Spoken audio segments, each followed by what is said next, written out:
على من لا نبي بعد وعلى آله وصحبه الفائزين برضا الله أما بعد. أعوذ بالله من الشيطان الرجيم. يا أيها الذين آمنوا اتقوا الله حق تقاته ولا تموتن إلا وأنتم مسلمون.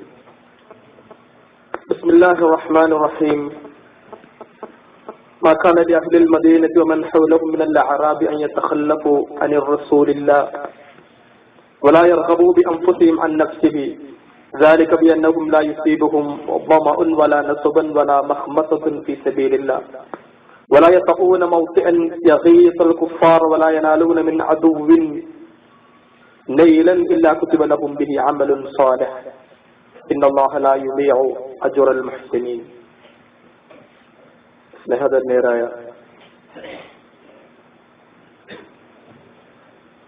ഉമർ ഉസ്താദ്, ഷെയ്ഖ് ഉസാമ അവർകളെ, മറ്റു മദീന മസ്ജിദ് നബവിയുടെ ചാരത്തണയാൻ അല്ലാഹു അനുഗ്രഹം നൽകിയ എന്റെ പ്രിയ സുഹൃത്തുക്കളെ, സഹോദരങ്ങളെ, അസ്സലാമു അലൈക്കും വറഹ്മത്തുള്ളാഹി വബറകാതുഹു. ഇന്നലെ രാത്രി നമ്മൾ പുറപ്പെട്ട് ഇന്ന് വെളുപ്പിന് 4 മണി 4:30 നമ്മൾ വന്നിറങ്ങിയത് മുതൽ ഈ സമയം വരെ നമ്മൾ ചവിട്ടി നടന്ന മണ്ണ്, നമ്മൾ നമസ്കരിച്ചതായ സ്ഥലം, നമ്മൾ നെറ്റിത്തടം വെച്ച ആ ഭാഗം, നമ്മൾ ദിക്റുകളും ദുആകളും പ്രാർത്ഥനകളും ഖുർആൻ പാരായണങ്ങളുമായി കഴിച്ചു കൂട്ടിയതായ മസ്ജിദ് നബവിയുടെ ഭാഗങ്ങൾ, നമ്മുടെയൊക്കെ ഏറ്റവും അധികം നമ്മളൊക്കെ സ്നേഹിക്കേണ്ട ഹബീബായ പ്രവാചകൻ സല്ലല്ലാഹു അലൈഹി വസല്ലം കാൽ വെച്ച മണ്ണാണ്, നെറ്റിവെച്ച മണ്ണാണ്. പ്രവാചകൻ സല്ലല്ലാഹു അലൈഹി വസല്ലം പ്രാർത്ഥനകളും ദിക്റുകളും ദുആകളും ഖുർആൻ പഠനങ്ങളുമായി കഴിച്ചുകൂട്ടിയിരുന്ന സ്ഥലങ്ങളാണ്. ഒരു വിശ്വാസിയെ സംബന്ധിച്ചിടത്തോളം രോമാഞ്ചത്തോടുകൂടി മാത്രം അവന് നടക്കാനും ഇരിക്കാനും ആരാധനാ കർമ്മങ്ങൾ ചെയ്യുവാനും കഴിയുന്ന സ്ഥലങ്ങളാണ് ഈ മദീന പള്ളിയും അതിനു ചുറ്റുമുള്ളതായ പ്രദേശങ്ങളും. ചരിത്രമായി വിറക്കുമ്പോ വല്ലാത്തൊരു ഭൂതകാലമുണ്ടായിരുന്നു യഥരിബിന്. പരസ്പരം കണ്ടുകൂടാത്ത നിസ്സാര കാര്യങ്ങൾക്ക് പോലും അതിക്രൂരമായ പ്രതികാര നടപടികൾ സ്വീകരിച്ചിരുന്ന, പരസ്പരം പടവെട്ടിക്കൊണ്ട് കാലം കഴിച്ചുകൂട്ടിയിരുന്ന ഔസ് ഖസറജ് ഗോത്രങ്ങളും എന്നും അവർക്ക് എതിര് നിൽക്കുകയും അവർക്കെതിരെ നിരന്തരം യുദ്ധങ്ങൾ നടത്തിക്കൊണ്ടിരിക്കുകയും ചെയ്തിരുന്ന ബനൂ ഖുറൈള,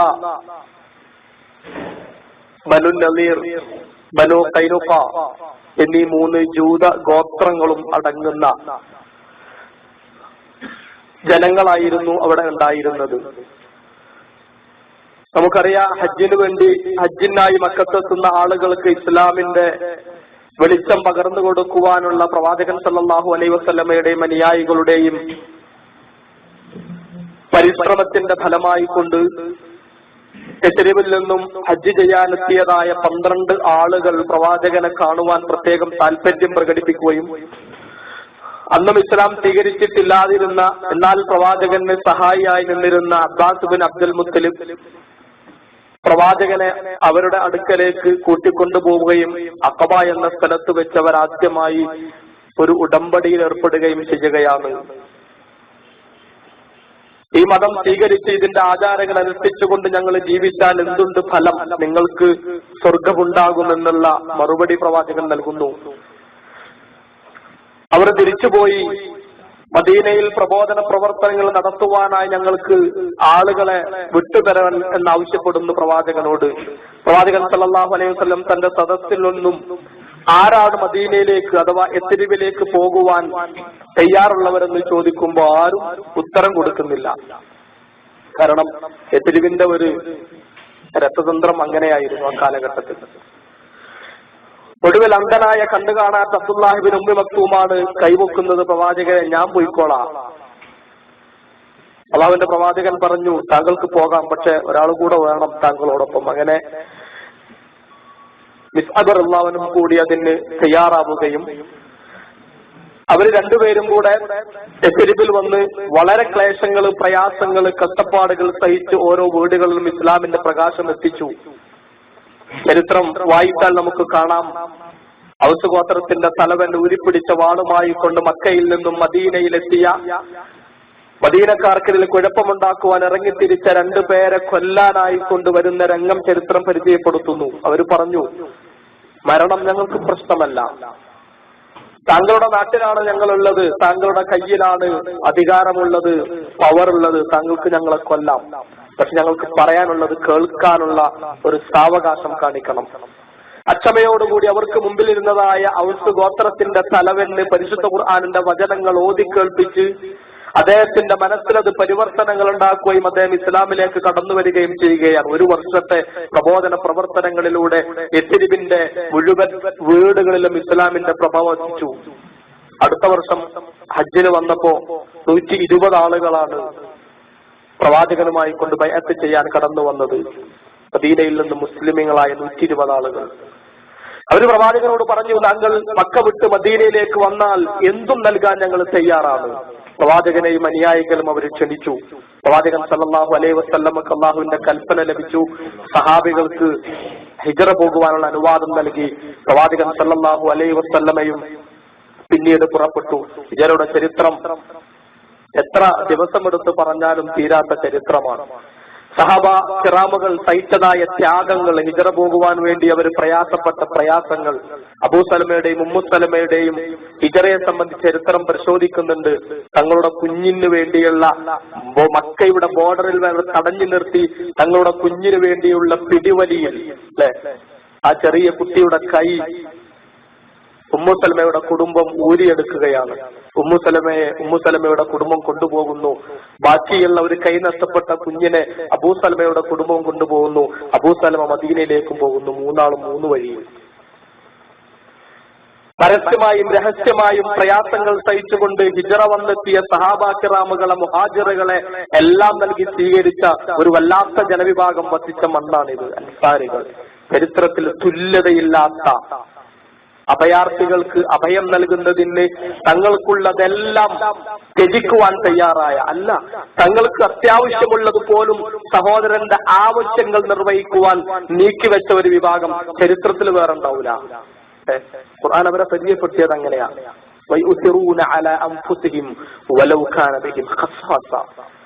തനിക്ക് അത്യാവശ്യമുള്ളത് പോലും തന്റെ സഹോദരന്റെ ആവശ്യം നിർവഹിക്കാനായി നീക്കിവെച്ചവരായിരുന്നു അവർ. സഹോദരന്റെ അത്യാവശ്യമല്ല, അവരാവശ്യം നിർവഹിക്കാൻ തങ്ങളുടെ അത്യാവശ്യങ്ങൾ മാറ്റിവെച്ചതായ അൻസാരികൾ എല്ലാം നൽകി അവര് സഹായിച്ചു. അവിടെ നിന്ന് മദീനയുടെ ചിത്രം മാറുകയാണ്. ഇസ്ലാമികമായ ഒരു രാഷ്ട്ര സ്ഥാപനം അവിടെ നടക്കുകയാണ്. പ്രവാചകനും അനുയായികളും മദീന കേന്ദ്രമാക്കിക്കൊണ്ട് ഭരണം തുടരുകയാണ്. മക്കയിൽ നിന്നുള്ള ശത്രുക്കൾ അടങ്ങിയിരിക്കുന്നില്ല. മദീനയെ ആക്രമിക്കാനായി കൊണ്ടവർ പദ്ധതികൾ തയ്യാറാക്കുന്നു. ചരിത്രം നമുക്കറിയാം. കച്ചവട സംഘത്തെ നിയോഗിക്കുന്നു. എല്ലാവരും ഇൻവെസ്റ്റ് ചെയ്യുന്നു.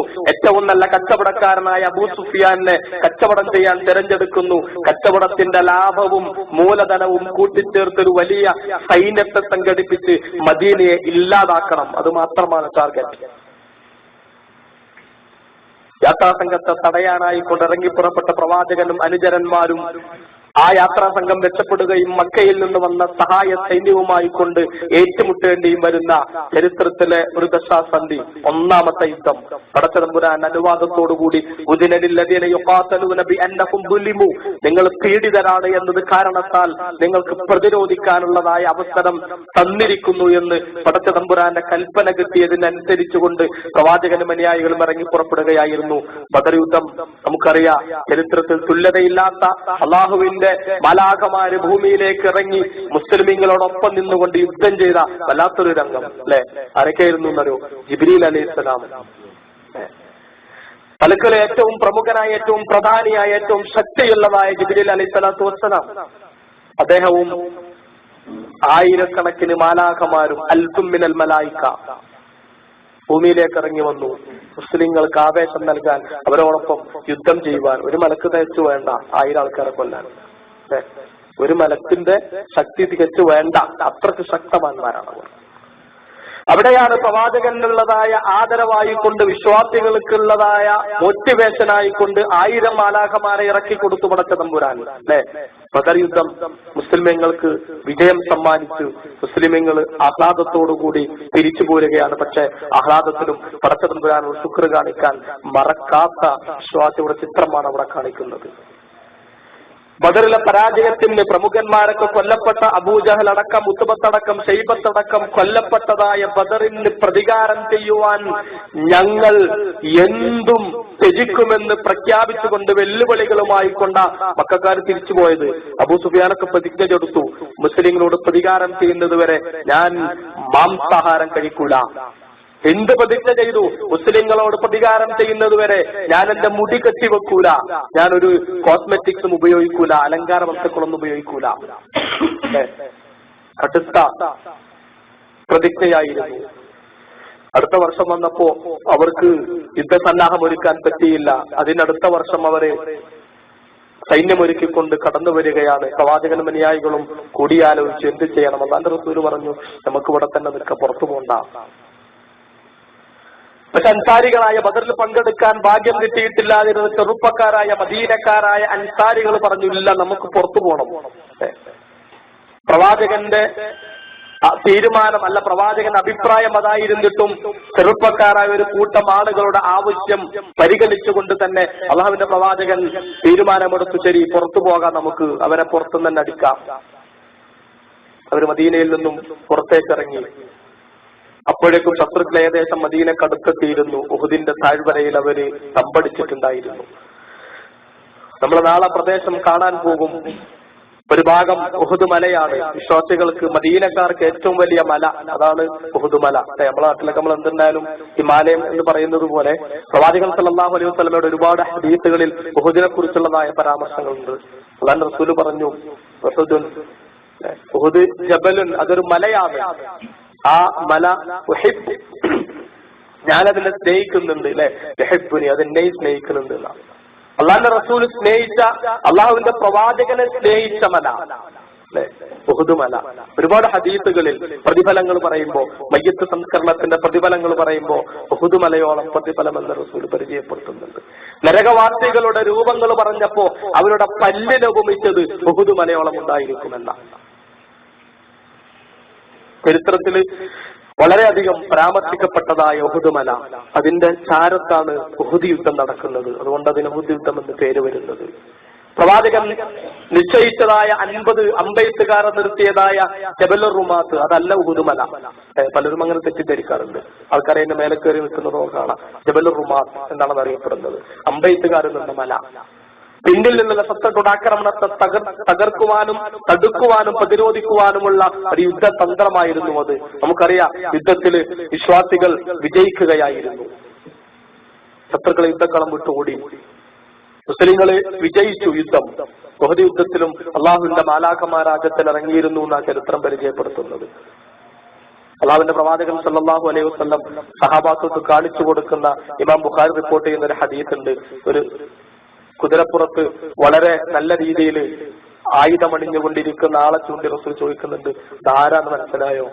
അറിയില്ല റസൂലെ, ജിബ്രീൽ. അത് ജിബ്രീലാണ് നമ്മളെ സഹായിക്കാൻ വന്നിരിക്കുന്നത് എന്ന് അള്ളാഹുവിന്റെ റസൂൽ പരിചയപ്പെടുത്തി കൊടുക്കുന്ന വചനം ഇമാം ബുഖാരിയിൽ നമുക്ക് കാണാൻ സാധിക്കും.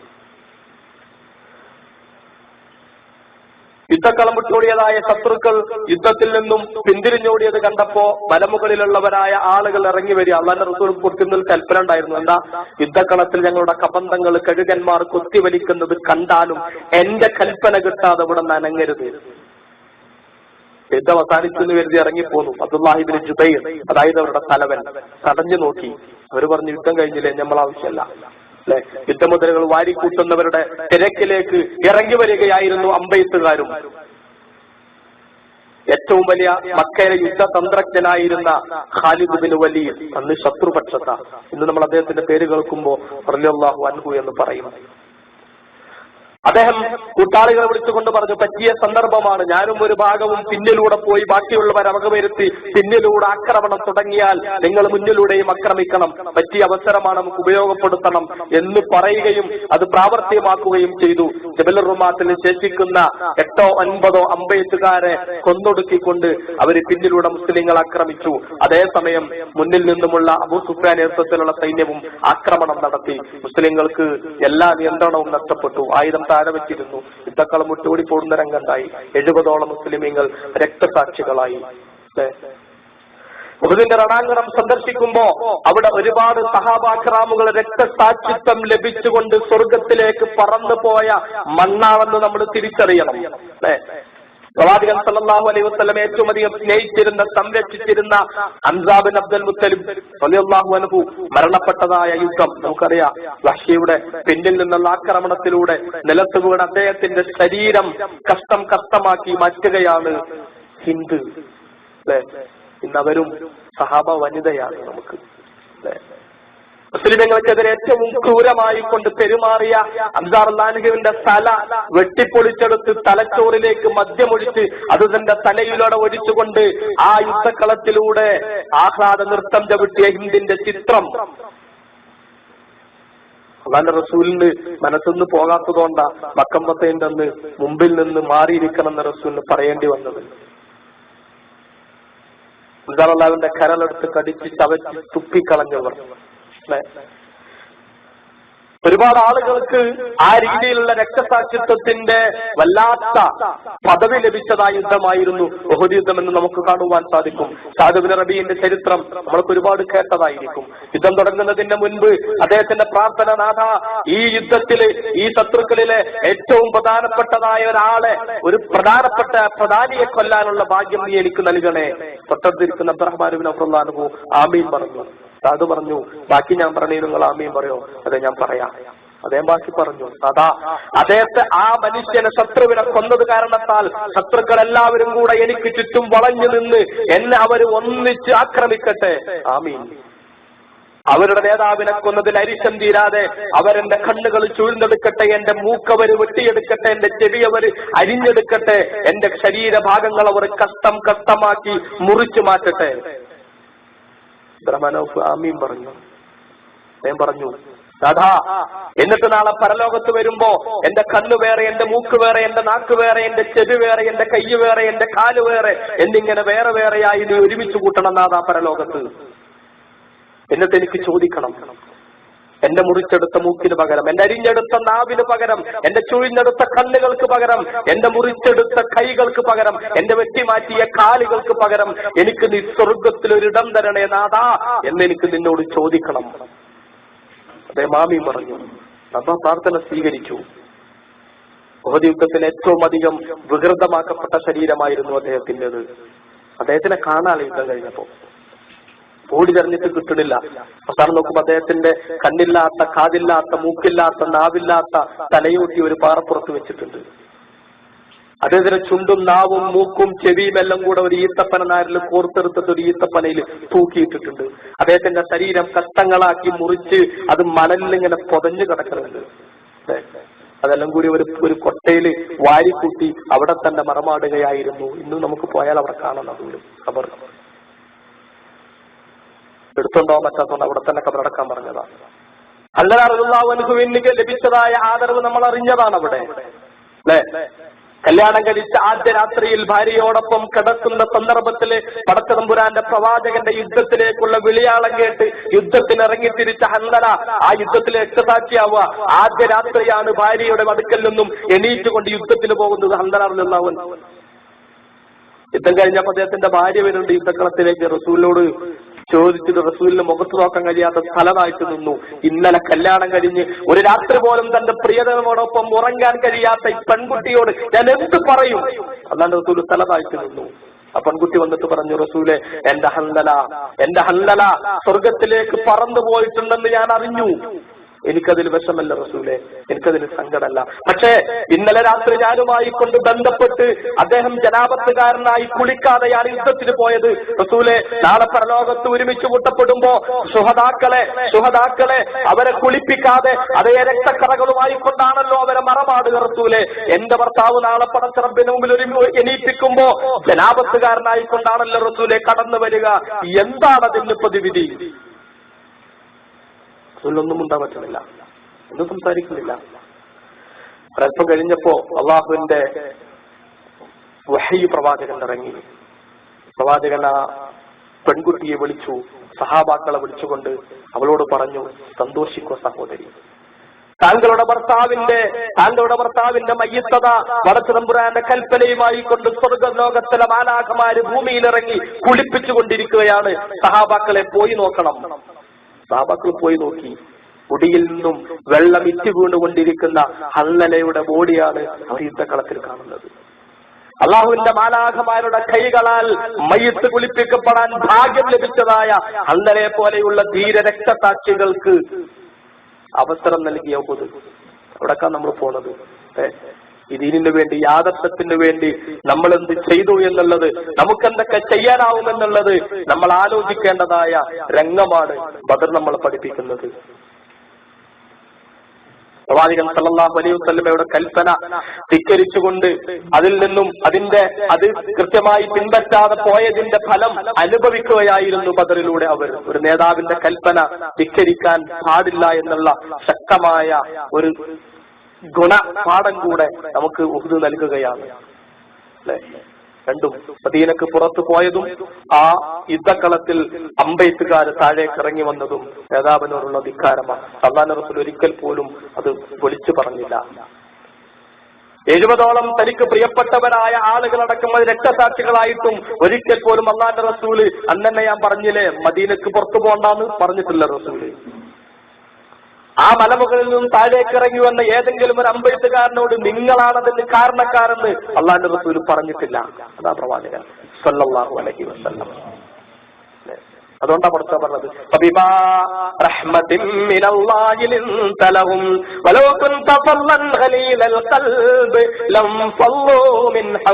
പ്രവാചകരെ, അള്ളാഹുവിന്റെ അടുക്കൽ നിന്നുള്ള കാരുണ്യം കൊണ്ടാണ് താങ്കൾക്ക് ഈ വിഭാഗത്തോട് നന്നായി പെരുമാറാൻ പറ്റിയത്.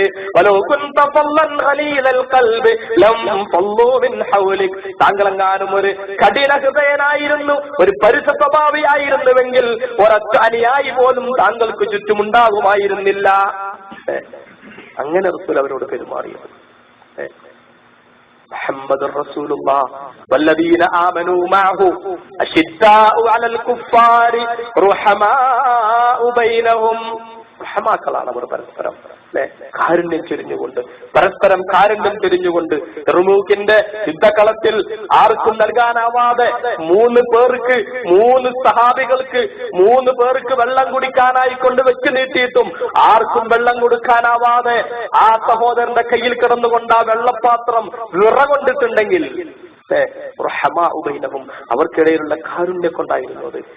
മരണസമയത്തുള്ള തൊണ്ട പൊട്ടുമാറുള്ളതായ ദാഹത്തിന്റെ സമയത്തും എന്റെ സഹോദരന് കൊടുക്കാൻ പറഞ്ഞ് ആ മരണസമയത്തെ തൊണ്ടയുടെ വരൾച്ച ഏറ്റുവാങ്ങിക്കൊണ്ട് തന്റെ സഹോദരന് വേണ്ടി അത് ത്യജിച്ചുകൊണ്ട് മരണം വരിച്ചതായ സഹാബികൾ അല്ലെ, റഹ്മാഉ ബൈനഹും. ലോകത്തിന് തുല്യതയില്ലാത്ത ഒരു നാഗരികതയുടെ, ഒരു സംസ്കാരത്തിന്റെ, ഒരു തലമുറയുടെ കഥ പറയാനുണ്ട് മദീനക്ക്. ലോകചരിത്രത്തിൽ എവിടെയും അങ്ങനെ ഒന്ന് കാണാനാവില്ല. അതുകൊണ്ട് തന്നെ എല്ലാ പ്രവാചകനെ പറ്റി പഠിച്ച മുസ്ലിങ്ങളടക്കമുള്ളവരും പ്രവാചകനെ പറ്റി അത് പറയേണ്ടി വന്നത് ലോകത്തെ അത്ഭുതപ്പെടുത്തി. I have studied him, A wonderful മാൻ. ലോകത്തെ അത്ഭുതപ്പെടുത്തിയതായ മനുഷ്യനെന്ന് അദ്ദേഹത്തെ പറ്റി അവർക്ക് പറയേണ്ടി വന്നത് അതുകൊണ്ടാണ്. ആ രീതിയിലുള്ള സഹാബാക്കളെ ലോകത്തിന് സമ്മാനിച്ച മദീന. സഹാബാക്രാമുകളുടെ എത്ര ആൾക്കാരുടെ മക്ബറയാണ് ഇവിടെ ഉള്ളത്. അടുത്തത് ഖന്തക്കാണ്. നമുക്കറിയാം അടുത്ത യുദ്ധം വന്നിരുന്നത്. ഖന്തക്കിന്റെ ചരിത്രം പശ്ചാത്തലം നമുക്കറിയാവുന്നതാ. മദീനക്കാർക്ക് പരിചയമില്ലാത്ത യുദ്ധമുറ സൽമാനുൽ ഫാരിസിയാണ് അവർക്ക് പറഞ്ഞു കൊടുക്കുന്നത്. ശത്രുക്കളെ പ്രതിരോധിച്ച് അള്ളാഹുവിന്റെ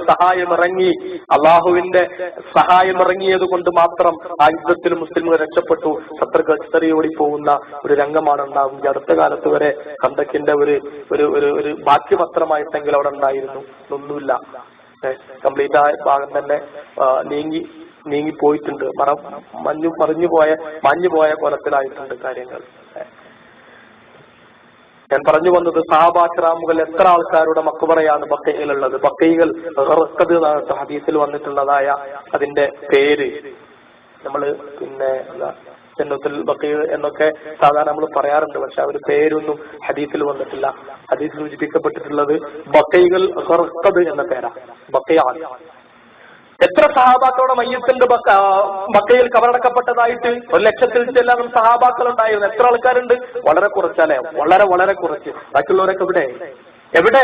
ഇസ്ലാമിന്റെ ദിവ്യപ്രഭ ലോകത്തിന്റെ നാനാദിക്കുകളിലേക്ക് എത്തിക്കുവാനായി യാത്ര പോവുകയായിരുന്നു. അവർ പ്രചരിപ്പിക്കുകയായിരുന്നു ഇസ്ലാമിനെ. അതാത് പ്രദേശങ്ങളിൽ ദീൻ പഠിപ്പിച്ചു കൊടുത്തുകൊണ്ട് അവിടെ തന്നെ മരണപ്പെടുകയായിരുന്നു സഹാബാക്രാമുകൾ.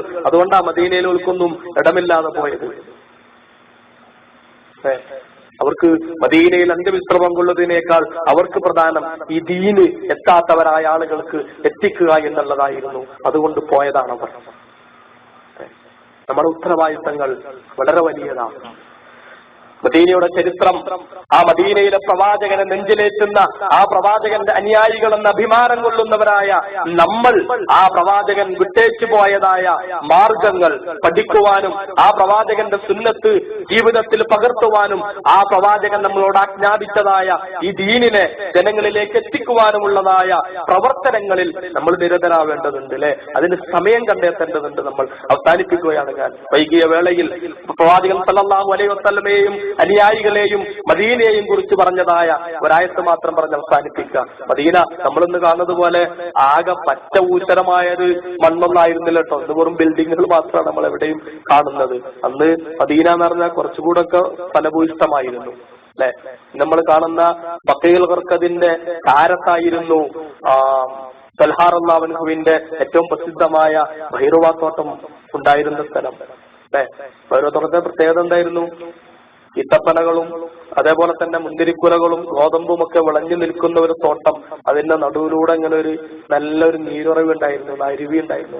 മദീന പള്ളിന്റെ അടുത്ത് അല്ലാഹുവിന്റെ റസൂല് ഇടക്കിടക്ക് അവിടെ പോയിരിക്കും അല്ലെ. ആ കിളികളുടെ ശബ്ദം കേൾക്കാനും ആ അരുവിയിൽ നിന്നും വെള്ളം കുടിക്കാനും ഒരല്പസമയം ആശ്വാസം കിട്ടാനും അല്ലാഹുവിന്റെ റസൂല് പോയിരിക്കാറുണ്ടായിരുന്നു ആ തോട്ടത്തില് അല്ലെ. ഇനി അങ്ങോട്ട് തിരിച്ചു വരും മദീന. എന്നിട്ടല്ലാതെ ലോകം അവസാനിക്കൂല എന്ന് റസൂല് പറഞ്ഞിട്ടുണ്ട് അല്ലെ. പച്ചപ്പുകൾ നിറഞ്ഞ നമുക്ക് ആലോചിക്കാൻ പറ്റുമല്ലോ ഇങ്ങനത്തെ ഒരു മരുഭൂമിയിൽ ഇനി അങ്ങനെയൊക്കെ ആവുമെന്ന് അല്ലാഹുവിന്റെ റസൂലിന്റെ പ്രവചനം സംഭവിക്കും. എന്നിട്ടല്ലാതെ ലോകം അവസാനിക്കൂല. പച്ചപ്പുകൾ നിറഞ്ഞ ഫലഭൂയിഷ്ടമായ ഒരു പ്രദേശമായിക്കൊണ്ട് മാറിയിട്ടല്ലാതെ ലോകം അവസാനിക്കൂല എന്ന് റസൂല് പറഞ്ഞിട്ടുണ്ട് അല്ലെ. അങ്ങോട്ട് തിരിച്ചു വരികയും ചെയ്യും മദീന എന്നുള്ളതാ. അള്ളാന്റെ മദീനക്കാരെ പറ്റി പറഞ്ഞപ്പോ അള്ളാഹു പറഞ്ഞ മദീനയിൽ താമസിക്കുന്നവരാവട്ടെ, മദീനക്ക് ചുറ്റുമുള്ളതായ അല്ലെങ്കിൽ മദീനക്ക് പുറത്തുള്ളവരായ അനറബികളാവട്ടെ, അള്ളാഹുവിന്റെ പ്രവാചകൻ പഠിപ്പിച്ചതായ കാര്യങ്ങളിൽ നിന്നും ആ പ്രവാചകൻ പകർന്നു തന്നതായ വിവരങ്ങളിൽ നിന്നും പിന്നോക്കം പോകുവാൻ അവർക്ക് സാധ്യമല്ല. അതേപോലെ തന്നെ ആ പ്രവാചകന് ചെയ്തു കൊടുക്കേണ്ടതായ കാര്യങ്ങളിൽ നിന്നും അവർ പിന്നോക്കം പോവുകയുമില്ല. നമുക്ക് നമ്മുടെ ശരീരം കൊണ്ട് അല്ലാഹുവിന്റെ റസൂലിനെ സഹായിക്കാൻ പറ്റിയിട്ടില്ല. പിന്നീട് 14 നൂറ്റാണ്ട് കഴിഞ്ഞപ്പോൾ നമ്മൾ ജനിക്കുന്നത്. പിന്നെ എങ്ങനെ റസൂലിനെ സഹായിക്കാൻ നമുക്ക്? അള്ളാഹുവിന്റെ പ്രവാചകന്റെ സുന്നത്തിനെ പിൻപറ്റിക്കൊണ്ട്. എന്റെ ജീവിതത്തിൽ അള്ളാഹുവിന്റെ പ്രവാചകന്റെ സുന്നത്ത് ഞാൻ പിൻപറ്റും. വഖാല ഇന്നനി മിനൽ മുസ്ലിമീൻ, ഞാനൊരു മുസ്ലിമാണടാ എന്ന് ആത്മാഭിമാനത്തോടുകൂടി പറയുമാറ് ആ പ്രവാചകന്റെ സുന്നത്ത് ജീവിതത്തിൽ പകർത്താൻ പ്രതിജ്ഞാബദ്ധരാണ് നമ്മൾ ഓരോരുത്തരും. നമ്മളെ കണ്ടുകൊണ്ട് ആളുകൾ പറയണം അത് പ്രവാചകന്റെ ആ പ്രവാചകന്റെ സഹോദരനാണ്. അല്ലെ, നിങ്ങൾ വായിച്ചിട്ടുണ്ടാവും ആ ഹദീസ് അവിടെ. അല്ലെ, നമ്മൾക്ക് അള്ളാഹിന്റെ റസൂലിന്റെ ഇഖ്വാനാണ്. എന്റെ ഇഖ്വാനുകളെ കാണാൻ എനിക്ക് പൂതിയാവണമെന്ന് റസൂൽ പറഞ്ഞപ്പോ സഹാബി പറഞ്ഞു ഞങ്ങളൊക്കെ അല്ല റസൂൽ എവിടെ? റസൂൽ പറഞ്ഞു നിങ്ങളല്ല, നിങ്ങൾ എന്റെ സഹാബികളാ. അല്ലെ, എന്റെ ഇഖ്വാനുകൾ എന്ന് പറഞ്ഞാല് ഞാൻ കണ്ടിട്ടില്ലാത്ത, എന്നെ കണ്ടിട്ടില്ലാത്ത, എന്നാൽ എന്നിൽ വിശ്വസിക്കുന്നവരായ എന്റെ ഇഖ്വാനുകൾ നമ്മളാണ്. അല്ലെ, ആ റസൂലിന്റെ ഇഖ്വാനുകളാണ് നമ്മൾ. ആ പ്രവാചകന്റെ ആ യഥാർത്ഥ ഇഖ്വാനുകളായിക്കൊണ്ട് ജീവിക്കാൻ, ആ സുന്നത്തിനെ മുറുകെ പിടിക്കാൻ ഏത് കാലാവസ്ഥ, ഏത് പരിതസ്ഥിതിയിലും എന്തൊക്കെ പ്രശ്നങ്ങൾ ഉണ്ടായിരുന്നാലും സമൂഹമോ കുടുംബമോ ഭാര്യയോ മക്കളോ ജോലിയോ എന്തുമാവട്ടെ തടസ്സം നിൽക്കുന്നതിനെ മാറ്റിവെച്ചുകൊണ്ട് സുന്നത്തിനെ മുറുകെ പിടിക്കാൻ പറ്റുമോ എന്ന പരീക്ഷണം അവസാന കാലത്തുണ്ടാവുമെന്ന് പറഞ്ഞിട്ടുണ്ട് റസൂല്. എന്താ പറഞ്ഞെന്നറിയോ? അവസാന നാളാവുമ്പോ എന്റെ ഒരു സുന്നത്തിനെ മുറുകെ പിടിക്കുന്നത് ഒരു തീക്കട്ട കയ്യിൽ പിടിക്കുന്നത് പോലെ ആയിരിക്കും. അല്ലെ, സുന്നത്തായതുകൊണ്ട് ഇടാനും പറ്റൂല, എന്നാലോ പൊള്ളിയിട്ട് ഇത് ഇടല്ലാതെ നിർവാഹം ഉണ്ടാവില്ല എന്ന കോലത്തിൽ വരും അള്ളാന്റെ റസൂലിന്റെ സുന്നത്ത് പിൻപറ്റാൻ. നമുക്കൊക്കെ അങ്ങനത്തെ വല്ല അവസ്ഥകളും ഉണ്ടോ എന്ന് എന്റെ മനസ്സിനോട് ഞാൻ ചോദിക്കണം. അല്ലെ, എന്നിട്ട് ആ പ്രവാചകന്റെ സുന്നത്തിനെ മുറുകെ പിടിച്ചുകൊണ്ട് തന്നെ മുന്നോട്ട് പോകുവാൻ നമുക്ക് പറ്റണം. കാരണം എന്താണെന്നറിയോ?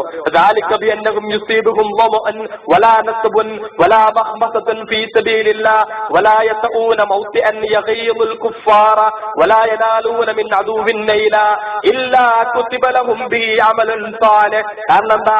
മറ്റുള്ളവരായ ആളുകളും പട്ടിണി കിടക്കുന്നുണ്ട്, നമ്മളും പട്ടിണി കിടക്കുന്നുണ്ട്. മറ്റുള്ളവർക്ക് വേദനിക്കുന്നുണ്ട്, നമുക്ക് വേദനിക്കുന്നുണ്ട്. മറ്റുള്ളവർക്ക് രോഗം വരുന്നുണ്ട്, നമുക്കും രോഗം വരുന്നുണ്ട്. മറ്റുള്ളവർ സങ്കടപ്പെടുന്നുണ്ട്, നമ്മളും സങ്കടപ്പെടുന്നുണ്ട്. എന്താ വ്യത്യാസം? ഒരിക്കൽ ആ സങ്കടവും വേദനയും കഷ്ടപ്പാടും തന്നെ ഉണ്ടാവുള്ളൂ. നമുക്കോ അതിനൊക്കെ അള്ളാന്റെ അടുക്കൽ നിന്ന് പ്രതിഫലം.